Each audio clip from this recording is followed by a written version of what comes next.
اس مذہب کے اندر، اس ملت کے اندر، اس دین کے اندر آنے والوں کے لیے 3 اصول ہیں، اور وہ 3 اصول کون سے؟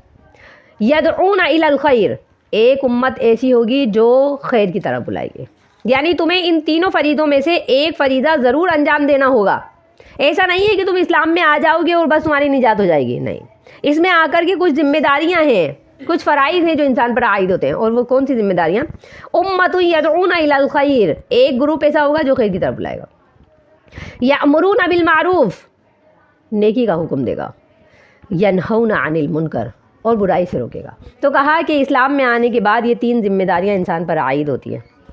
فرمایا کہ اسلام میں داخل ہونے پر انسان پر 3 ذمہ داریاں یہ ہیں کہ ایک جماعت ایسی ہو کہ جو بھلائی کی طرف یدعون بلائے۔